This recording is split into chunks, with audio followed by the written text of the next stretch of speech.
बहुत समय पहले की बात है। गौतम बुद्ध हिमालय की पहाड़ी के बीच रहते थे। लोगों के बीच रहकर वो थक चुके थे और अब वो शांति से सादा जीवन व्यतीत करना चाहते थे।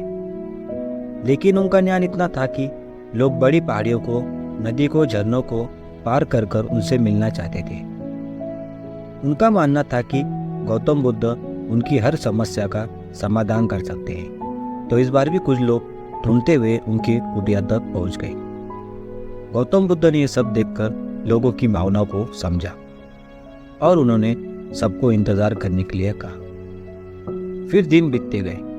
अब और भी लोग वहां पहुंच गए। जब लोगों के लिए जगह कम पड़ने लगी तब गौतम बुद्ध बोले, आज मैं सभी के प्रश्नों का उत्तर दूंगा और आपको वचन देना होगा कि यहाँ से जाने के बाद किसी और से इस स्थान के बारे में नहीं बताएंगे, ताकि आज के बाद मैं एकांत में रहकर अपनी साधना कर सकूं।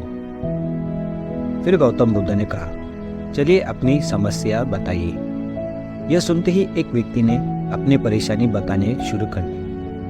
लेकिन वह अपनी कुछ परेशानियां बोल ही पाया था कि बीच में किसी और ने अपनी परेशानियां बताना शुरू कर दी। सभी जानते थे कि आज के बाद गौतम बुद्ध से बात करने का मौका नहीं मिलेगा, इसलिए वे सब जल्दी जल्दी अपनी बात रखना चाहते थे और अपनी समस्या बताना चाहते थे। कुछ ही देर में वहाँ शोर शराबा शुरू हो गया। तो फिर गौतम बुद्ध को सभी को शांत होने के लिए कहना पड़ा। फिर गौतम बुद्ध ने सबको समझाते हुए कहा कि अपनी समस्या एक पर्चे में लिखकर मुझे दो। यह सुनकर सभी अपनी अपनी समस्या लिखना शुरू कर दी और गौतम बुद्ध के पास दे दी।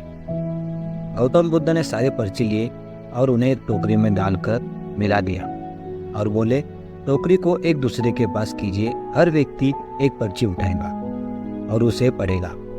उसके बाद आप निर्णय लेना कि क्या वो अपनी समस्या को इस समस्या से बदलना चाहता है। फिर हर व्यक्ति गौतम बुद्ध के कहे अनुसार पर्ची उठाता, उसे पढ़ता और समझाता। एक एक कर सभी ने पर्चियाँ देख ली, पर कोई भी अपनी समस्या के बदले में किसी और समस्या के लेने के लिए तैयार नहीं था।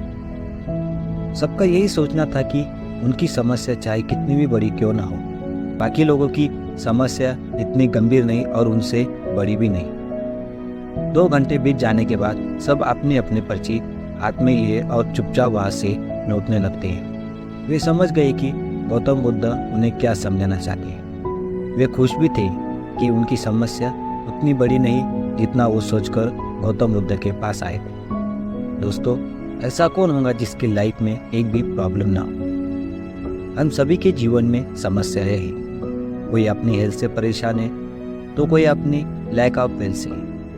हमें इस बात को एक्सेप्ट करना चाहिए कि लाइफ है तो छोटी बड़ी समस्या आती ही रहेगी। ऐसे में दुखी होकर उसी के बारे में सोचने से अच्छा है कि हम अपना ध्यान उसके निवारण में लगाएं।